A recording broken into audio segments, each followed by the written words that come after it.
Bonjour à tous, bienvenue dans une nouvelle vidéo sur ma chaîne. Je vous retrouve aujourd'hui pour une vidéo Booktube, c'est-à-dire une vidéo d'Avis de roman. Le roman en question aujourd'hui est un roman un peu particulier puisque c'est la pièce Harry Potter et l'enfant maudit que J.K. Rowling a écrit avec John Tiffany et Jack Thorne comme 8e roman de sa série Harry Potter. Alors, je lis beaucoup de romans et donc je vous présente très régulièrement sur ma chaîne depuis des années des vidéos dans des romans dans des vidéos Booktube. Donc si ça vous intéresse d'en voir d'autres sur ma chaîne, je vous invite à regarder dans la playlist Booktube et celle lecture roman, puisque vous pourrez retrouver à cet endroit toutes mes vidéos de ce type que j'ai faites. Vous pourrez aussi retrouver sur ma chaîne de la lecture pure de romans libres de droit si ça vous intéresse. Petite précision au début de cette vidéo pour terminer l'introduction.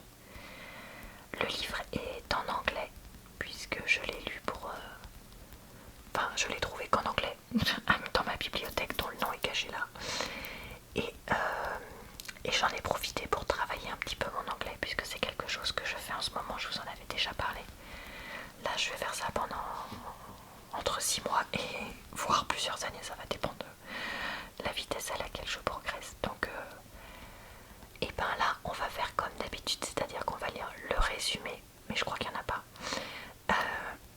Bon alors on va peut-être pas lire le résumé, mais on va lire les premières pages du roman et du coup je vais être obligée de traduire ce dernier. Donc merci d'être indulgent puisque je ne suis pas du tout traductrice. Autant pour moi, il y a un résumé de 2 phrases. La 8e histoire, 19 ans plus tard. Voilà. Alors bon, je vais quand même faire mon propre résumé du coup.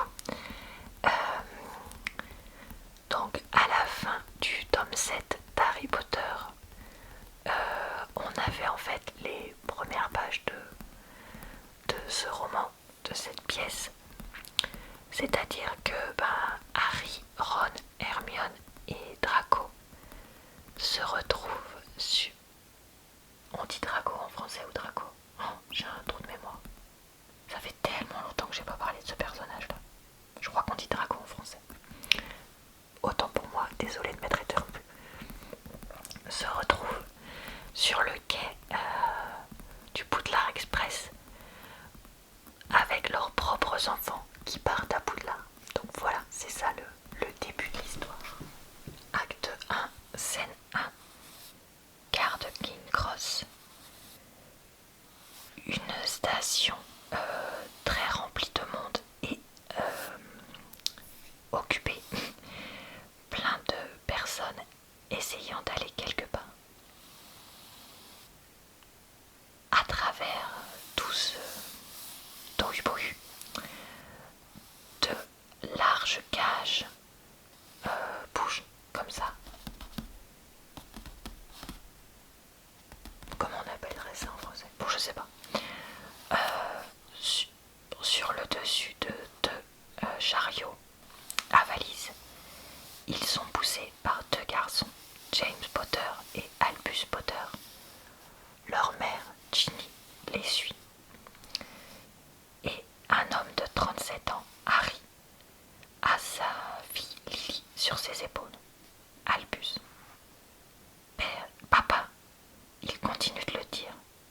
Harry, James, arrête un peu. James, j'ai seulement dit qu'il pouvait être un Serpentard. Et il pourrait donc,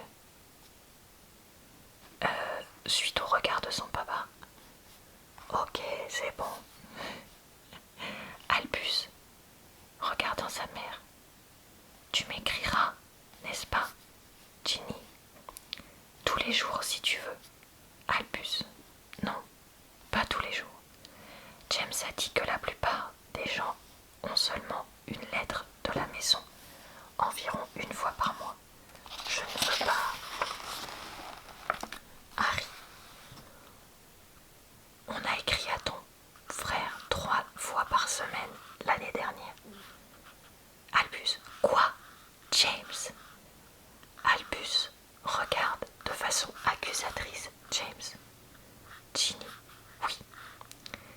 Tu ne devrais peut-être pas croire tout ce que te dit ton frère à propos de Poudlard.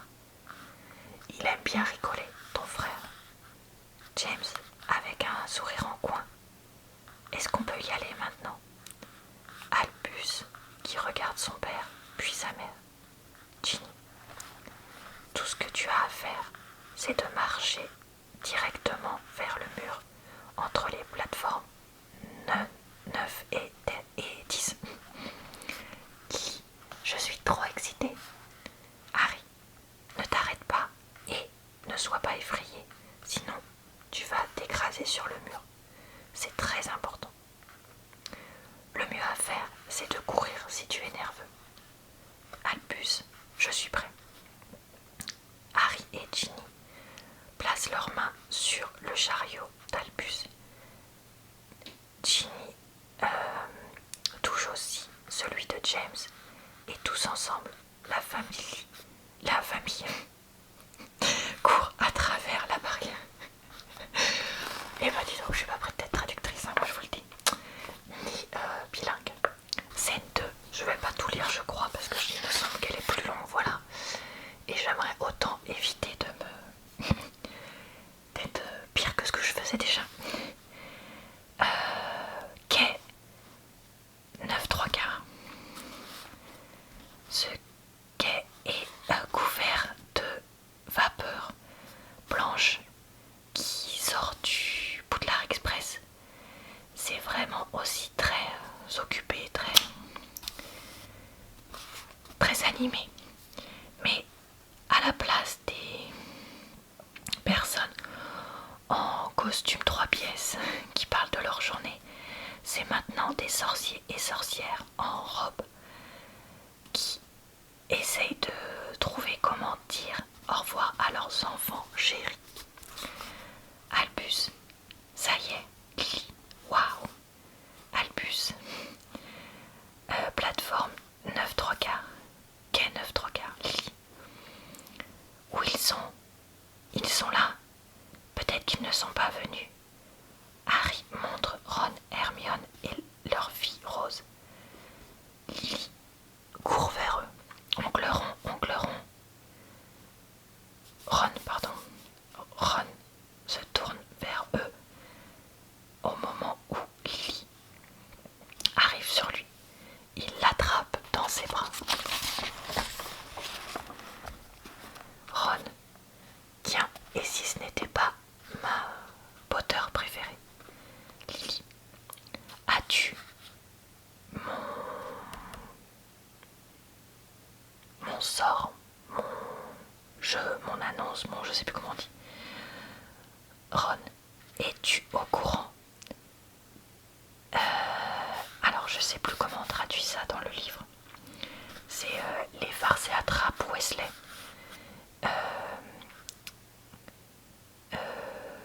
Comment dire? Voleur de nez certifié. Rose, maman, papa est encore en train de se faire ce truc qui met la honte. Hermione, tu dis honteux, il dit glorieux, je dis quelque part entre les deux. Ron, attends un peu.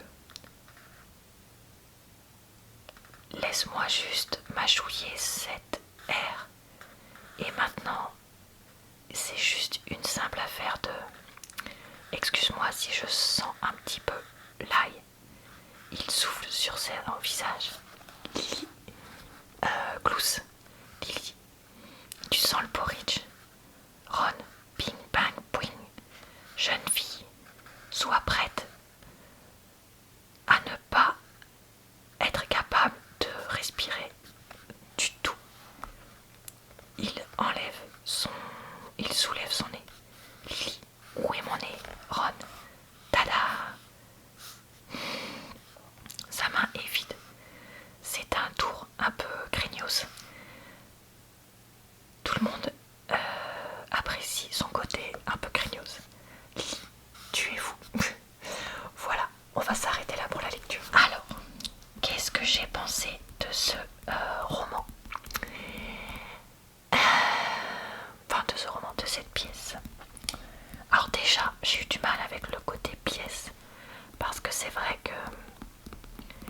une chose qui est quand même appréciable dans Harry Potter, même si ce sont des livres pour enfants, c'est le fait qu'il y a quand même des descriptions, des lieux, même si elles sont brèves, des personnages, etc.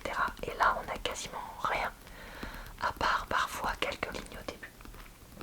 Donc ça, déjà, c'est quelque chose que je n'ai pas trop apprécié.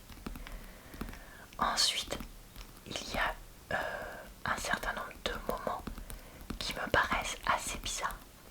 Premier exemple, là, Albus Potter, au début du roman, on a l'impression qu'il n'est jamais allé sur le quai 9-3/4, qu'il ne sait pas comment faire, rien du tout. Alors que, comme il a un frère aîné, il y est forcément déjà allé. Et il a forcément déjà expérimenté ça. Donc ça, c'est le genre de choses qui m'ont semblé complètement loufoques et complètement irréalistes. Ensuite, ce qui est intéressant pour moi dans ce livre, c'est que J.K. Rowling en profite pour expérimenter quelque chose qu'on a du coup jamais vu dans les Harry Potter, c'est-à-dire la difficulté de la relation entre un père et son fils, particulièrement à l'adolescence et particulièrement si celui-ci est assez différent de son papa. Donc ça, c'est intéressant. Mais je trouve que c'est malheureusement pas hyper bien fait. Qu'il y a des moments où ça s'aggrave, où ça s'arrange, mais t'as l'impression que ça sort de nulle part, quoi. Enfin, je veux dire, une relation entre deux êtres humains, c'est pas... Enfin, si ça peut s'aggraver d'un coup et s'arranger d'un coup, mais la plupart du temps, surtout avec un adolescent et un père, c'est beaucoup plus complexe que ça. Et là, je sais pas, je trouve ça assez grossier.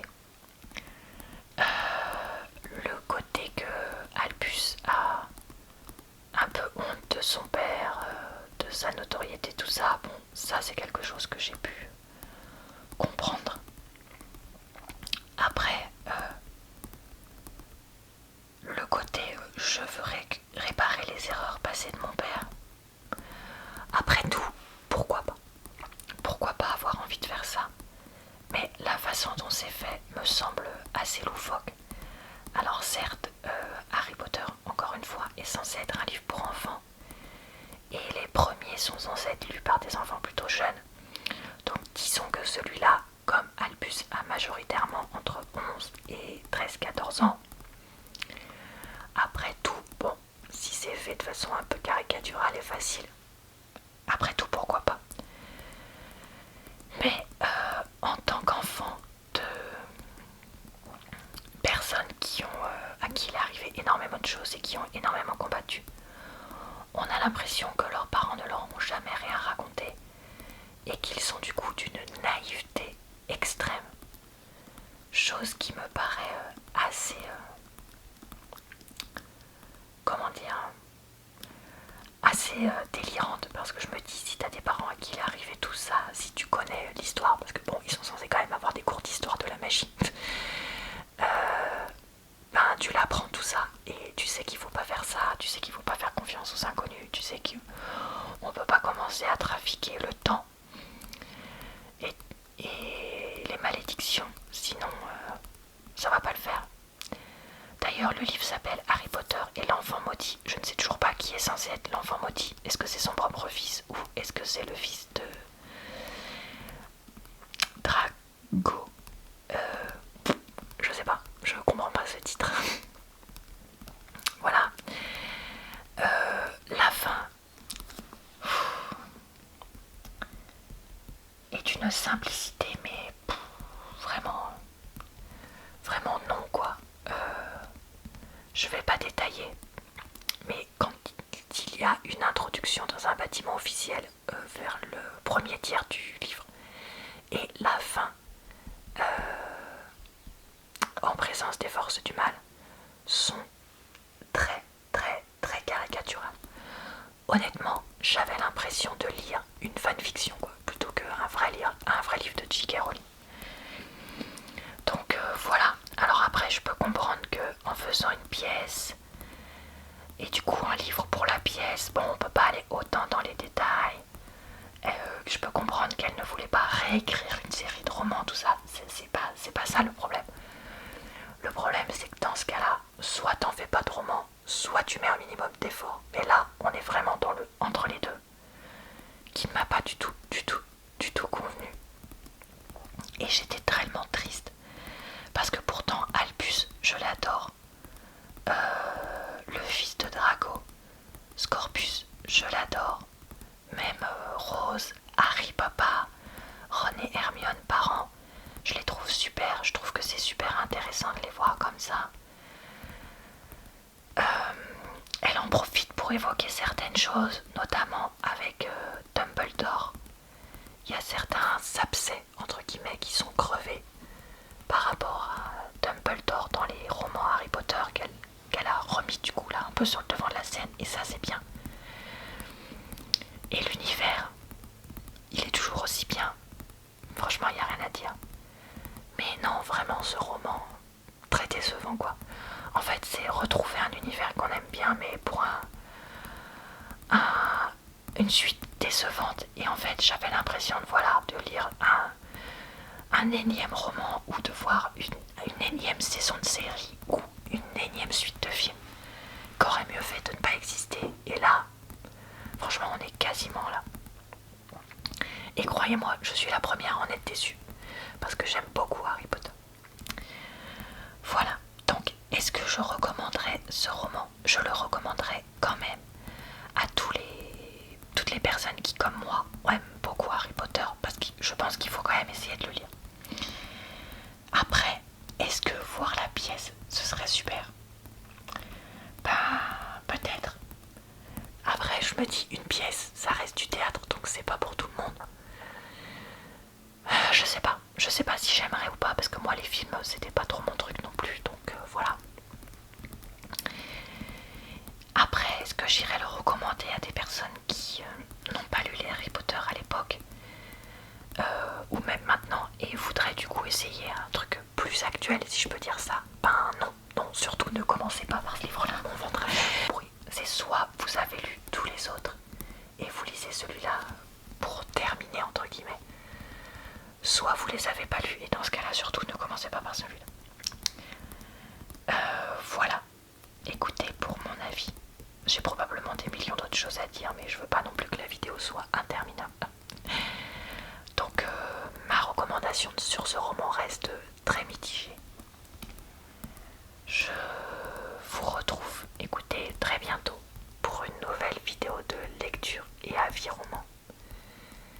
D'ici là, je vous retrouve tous les jours ou presque pour de nouvelles vidéos sur ma chaîne, et le mercredi sur ma chaîne secondaire. Je vous souhaite donc une bonne soirée, une bonne nuit ou une bonne journée, et je vous dis à très bientôt dans une prochaine vidéo.